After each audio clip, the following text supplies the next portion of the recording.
A lot of folks, when they come to the videos on Antarctica, end up asking questions about theory, and that's fine. I have a few. Every theory that I have has things that make me believe it's true and things that make me believe it's not true. I don't have any one smoking gun for sure. But one theory that I have had for quite some time just got confirmed in an article from Forbes.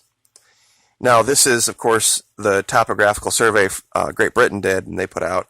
It has been such a great asset to have because it shows different things that correlate to structures that we've uncovered in this investigation.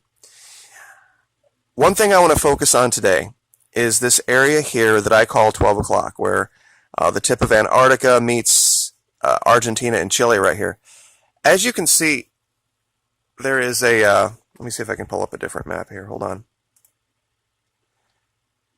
There's a volcano, or the remnants of a volcano in this region. And it's called Deception Island. If you zoom in here, there's just this little ring of rock. And this used to be a major volcano. They're saying the size of Tambora. Not Toba, which was the real big one. Tambora was 1815. The year without a summer. It was that one, that 1816, where it caused so much... and I'm just comparing sizes here. This isn't, of course, Tambora.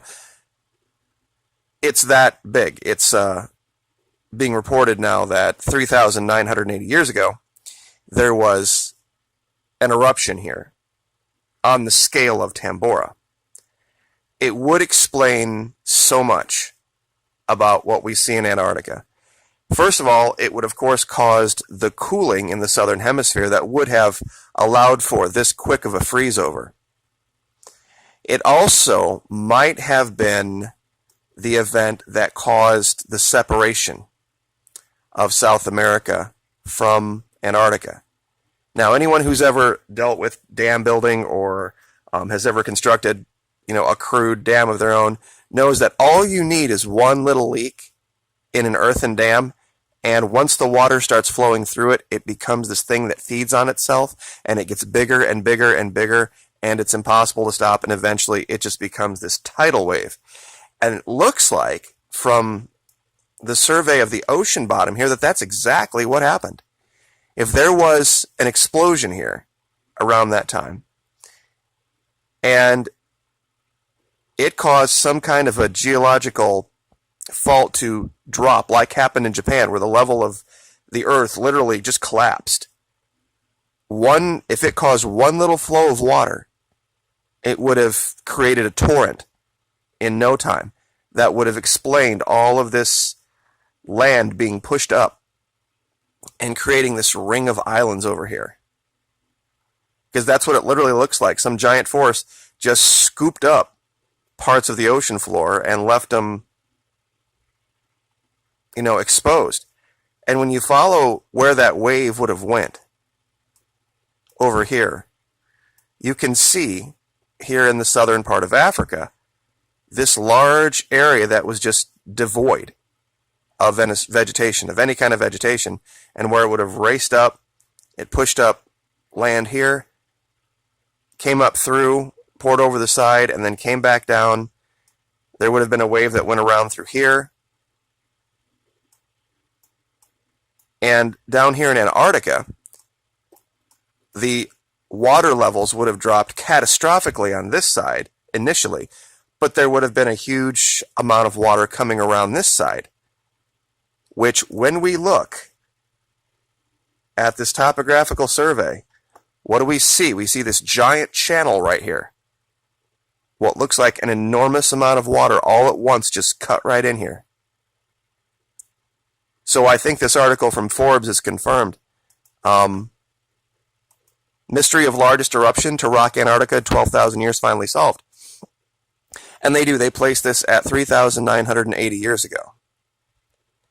Which is, by at least scientific standards, reasonable. Nobody's saying, 39 million or 82 billion or anything ridiculous like that.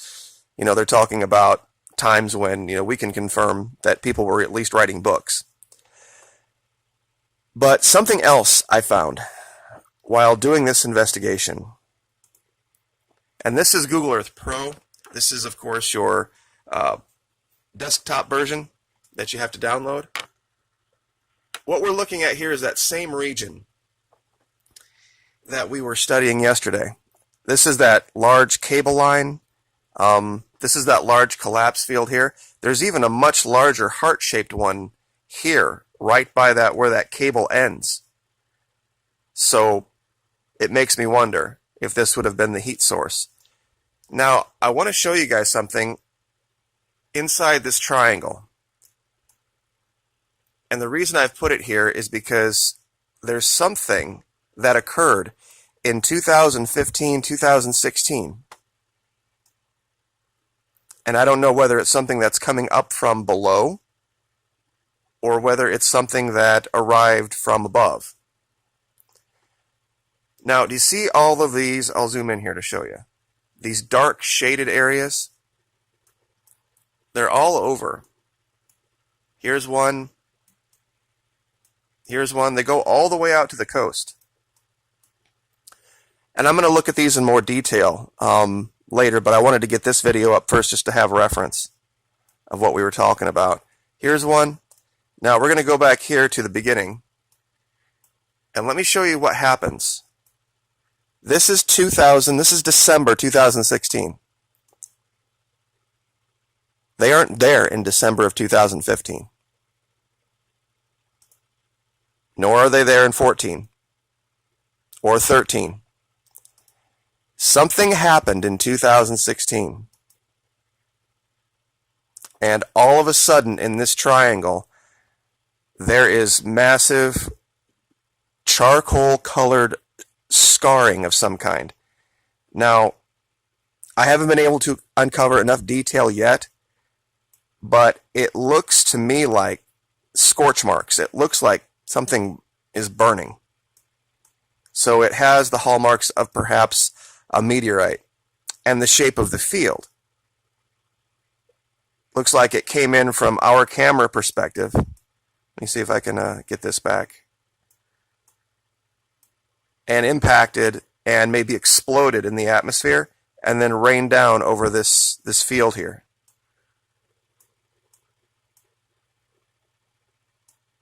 Because I'll zoom in here and let's see if turning the lights down on this helps at all. Well, that helps a little bit, I guess.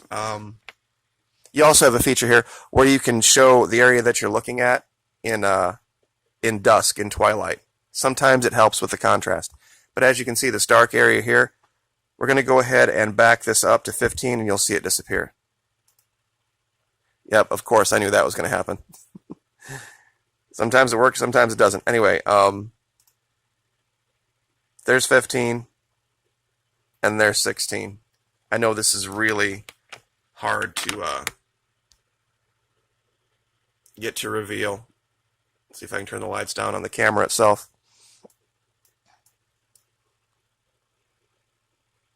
And then we have this section here.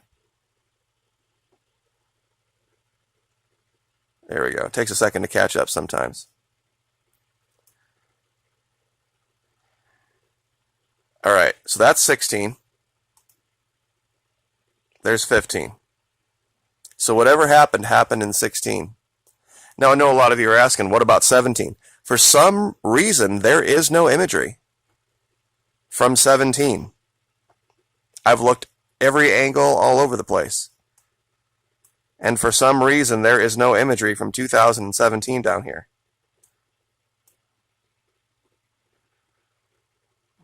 We'll do this section real quick. 2016, 2015, it's just gone. So this could be heat from underneath that's just melting up through, or it could be evidence of some type of an impact. Once again, 2015, 2016.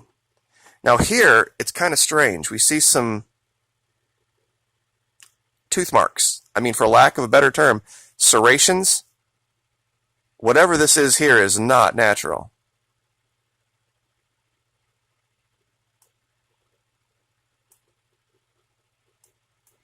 And this whole area, and once again, it'll be something where, I'll try to zoom in.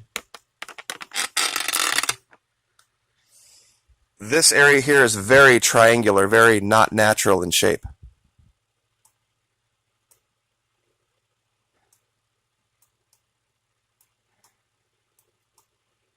And of course, this is the one right here at the top. It just kind of looks like this shape right here looks just like the Star Trek logo.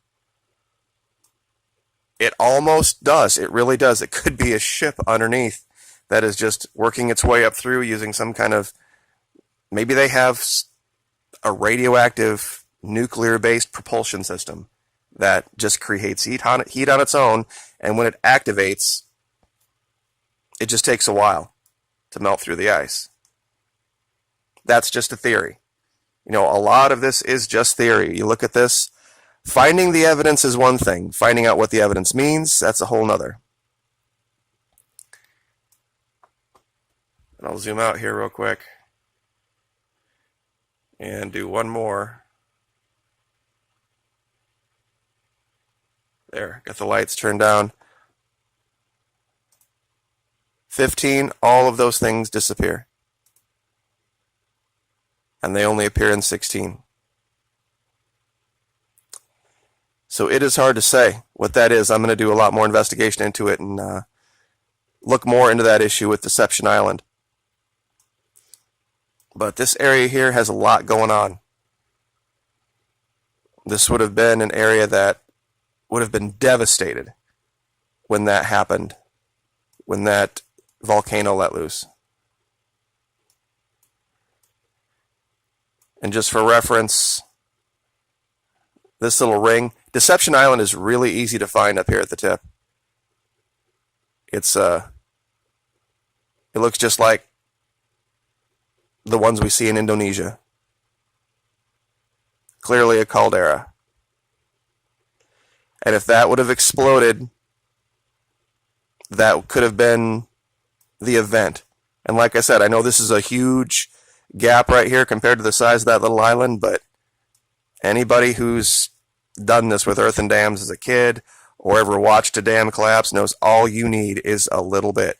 All you need is one little breach in that earthen dam, and once that water starts flowing through, the pressure just feeds on itself.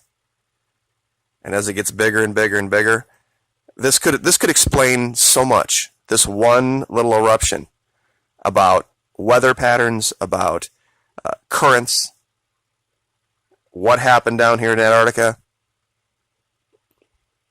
It's not, of course, the biggest that's ever happened, but I think it might have been, just because of the location, one of the most devastating and effective for change on the globe. So we'll look more into that, but Forbes is confirming that there was an eruption in Antarctica, in Deception Island. So we will leave it there. Would highly recommend, if you haven't downloaded this map, do so, or this image of this map. There's also a website you can go to called let'senhance.io, and you can take an image, a low-res image, and upload it to this place, and for like a couple of bucks, they will enhance it and make it high-res so that you can look at it like that, like this. This is what I've done with this map, and it's made all the difference in the world, especially up in this area. You can really see the detail all through here. This vast green plain right here. And what this would have looked like before that event and before all of this ice, who knows, but pretty amazing place.